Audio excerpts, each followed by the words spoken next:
black smoke, silver dilute tortoiseshell. These are just a few of the descriptors we have describing the various colors and patterns that cats come in. I have 3 cats of my own and have done the research online to expand my knowledge on what makes them each so unique using the knowledge of cat breeders and genetic experts. There are dozens of different genes at play contributing to the various colors and patterns, and these genes can affect what their base color is, what their base pattern is, as well as the genes that can alter those 2 things. First, we'll talk about the base colors. Now, it may come as a surprise, but there are only 2 color genes in cats. Base Paws, an organization that does genetic testing on cats, describes both of these. The first one is the primary gene. This determines if a cat is black, chocolate, or cinnamon. Now, a cat can carry up to 2 of these colors, but will only ever express one of them. Which one's expressed is determined by which gene is the most dominant. The most dominant gene of these 3 is black, and then it's chocolate, and cinnamon would be considered the most recessive. Cat Fancy Association explains that for a cat to express a recessive gene, both parents must carry it. The other color gene is the codominant red gene, which is attached to the X chromosome.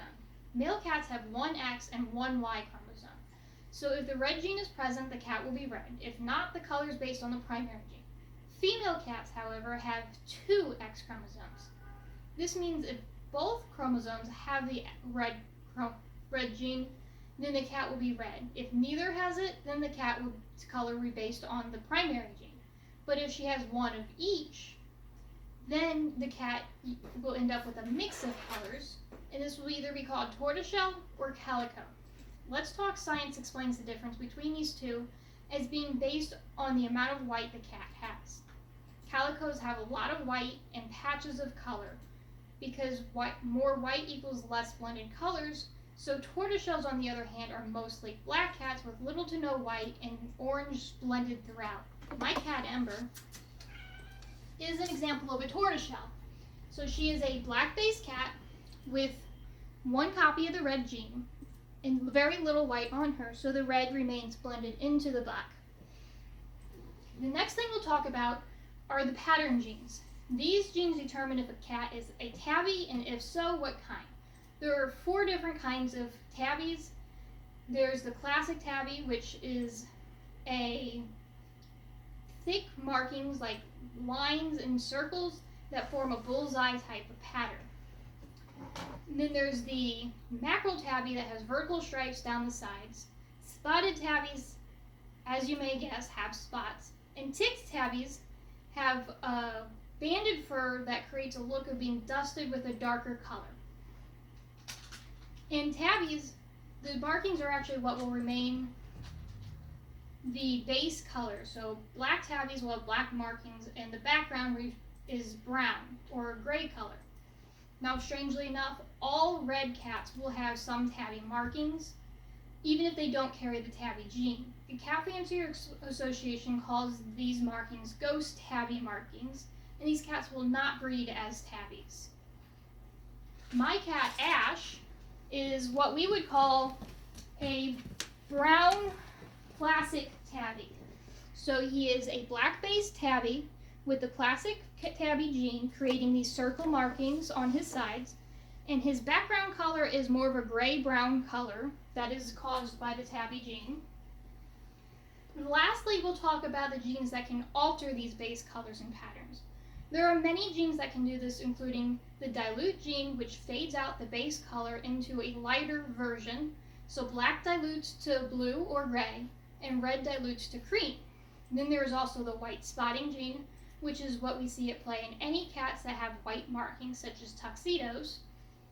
There's the albinism gene, which completely strips out the pigment of a cat's body, leaving them a solid white color with pale blue or pink eyes. There was also partial albinism, which creates a color point cat such as a Siamese.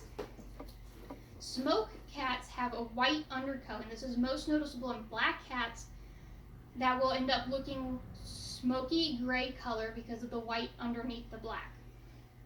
Silver cats have pigment only in the top half or very tip of their fur, and no pigment in the bottom.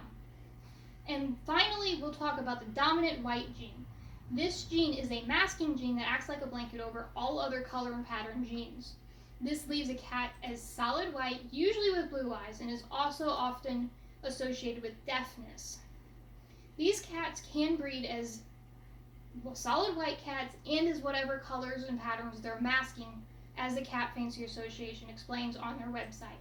I have a cat myself with this gene named Frost, and so he is solid white with blue eyes, though he is one of the few cats that can actually hear. But this white is covering some other genes that we don't know, so if we bred him, we get all sorts of colors. And so these are the genes that determine what our cats end up looking like, including their colors and patterns. However, this is not a complete list. In fact, there are still many genes we have yet to find and learn about. So hopefully in a few more years we'll know much more, but for now we can still enjoy the diversity of cats.